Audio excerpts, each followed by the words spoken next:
G'day everyone, hope you're all well. Welcome back to the channel. If you're new here, my name is Alvin Parr. You're watching Adventuring Parrs. It's just a channel for our family to show you guys where we get up to with our adventures and exploring while we are working and traveling our way around Australia. So thank you for clicking on this video. And in this video, we'll be showing you what we got up to while staying at the Tip in Cape York. For our time at the Tip, we chose to stay at the Seisia Holiday Park. In fact, that is our setup right there at the very top of the screen. And I reckon it is one of the best places to stay up here. It's awesome beachfront camping, and when the tide goes out, it leaves shallow pools that's good enough for the kids to splash around in. But if you're going to do that, please be very careful. There are still crocodiles and sharks around. Big shark, man.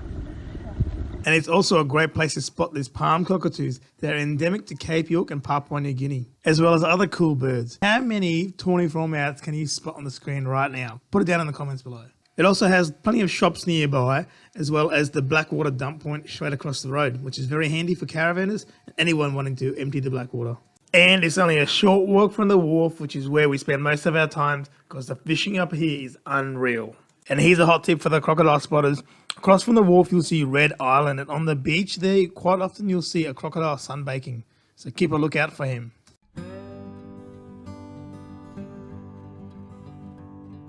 So if you remember back to the last part of this series, on our way up, we actually split our intercooler hose in our Triton. And it was cheaper for me to order some custom-made pipes and have it shipped from Brisbane all the way up here than it was even just to order one pipe from Cairns and get it shipped. Whilst we were waiting for the parts to arrive, we were told by the locals to make sure to check out the Mabo Day celebrations. So if you don't know, Mabo Day commemorates Eddie Kweki Mabo's courageous 10-year campaign for recognition of traditional Indigenous land rights, which finally led to the High Court of Australia to overturn the legal fiction of terra nullius on the 3rd of June 1992.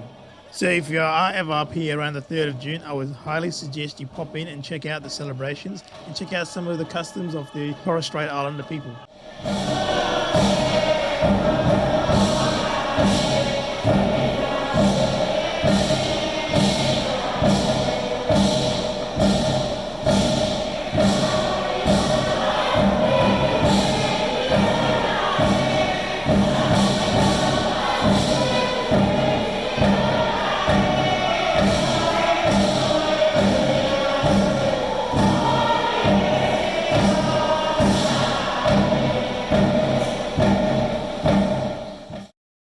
The next day, I found our parcel had arrived at Australia Post, so I quickly swapped over the damaged parts and we headed off to get our picture taken with the famous sign. I might have been a bit too quick with the fixes. I needed to readjust it on the road there. We popped into the croc tent on our way to check out some merch and also pick up a local area map. I highly recommend popping in there. Not only are they very well priced with their merchandise, they gave us a lot of local knowledge which helped us in our explorations. It was great to have the car back and exploring again.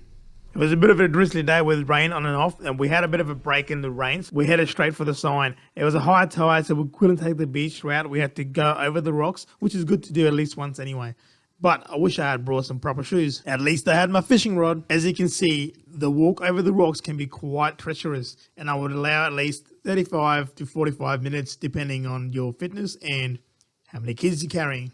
But we made it down without incident and actually had the place to ourselves for a little while. No, we didn't catch any fish, but I have heard rumours of people catching coral, trout and mackerel and queenies, but never seen it with my own eyes. Eventually more people came down to join us and they offered to take a family picture, which we were thankful for. Check it out, we are at the Tip and we are the only people here. How's that? Oh, there's my wifey.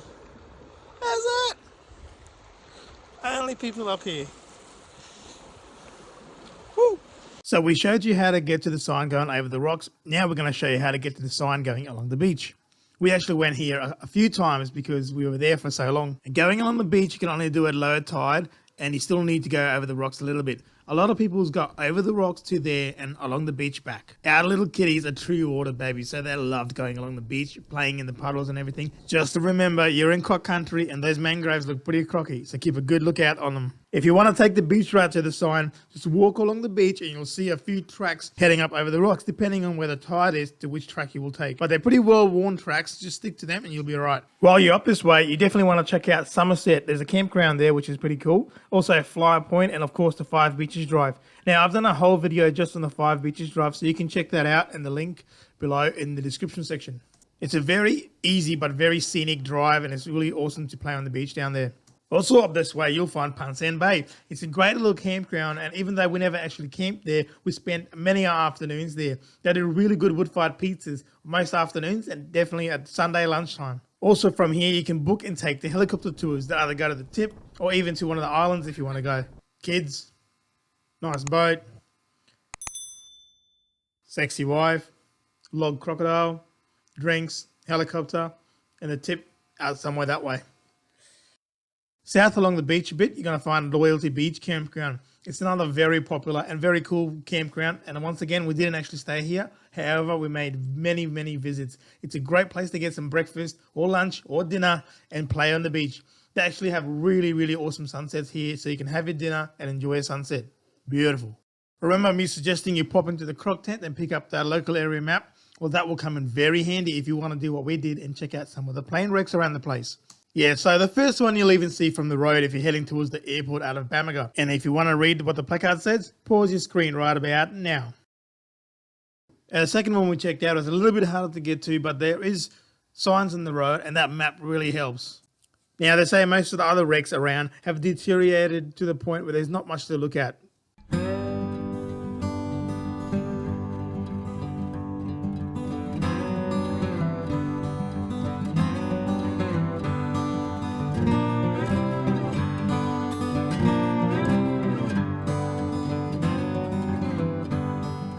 So after checking out all the wrecks, we decided to keep on driving because on the map we saw the Fishbone Creek. There's a little boat ramp there. We stopped there to have a bit of a fish, but before I could get a lure into the water, we spotted our first Cape York crocodile. Needless to say, they made for a very nervous fisherman.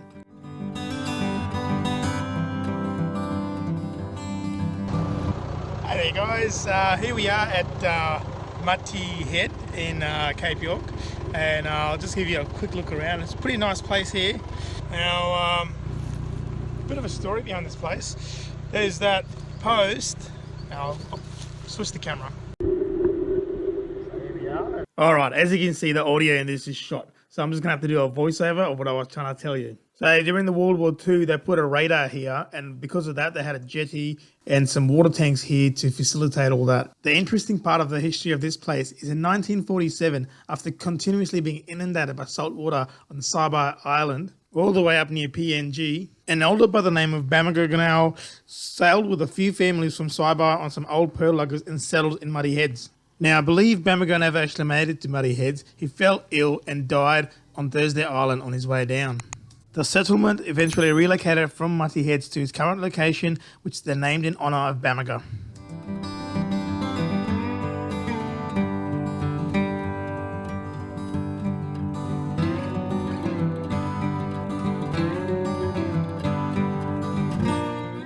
After checking out Muttee Heads, we continue to the mouth of the Jardine River.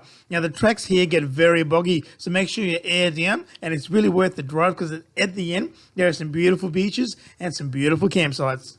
Now, by far, our favourite thing to do up at the tip was to go fishing at the Seisia wharf.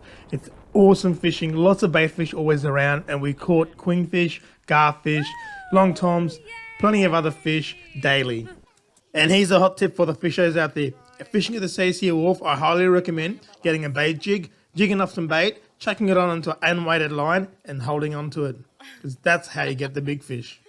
If you do get onto a good fish, make sure to bring it in as quick as you can because there's lots of sharks around, as well as the giant gropers in the bottom and also the crocodiles as well. And they all are looking for a quick feed, which is your fish on the line. You don't believe me? Watch this video.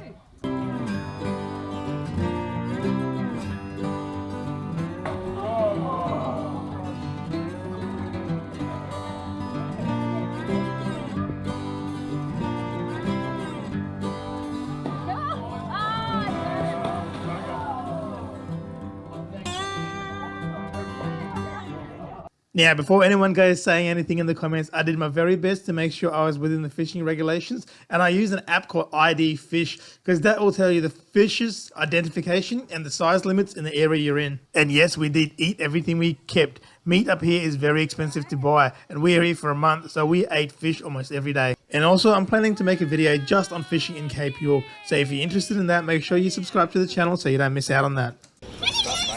What is it? It's a queenie. Good job. Back at Seisia Holiday Park, we came across this setup, which I recognised straight away, and I hope you do too, because it belongs to this guy. That's right, Mr. Buccarini and of course Roz. We were so fortunate to meet them, and they are truly some wonderful people. If you don't know who they are, Mr. Buccarini has a YouTube channel, and it is one of the best ones going.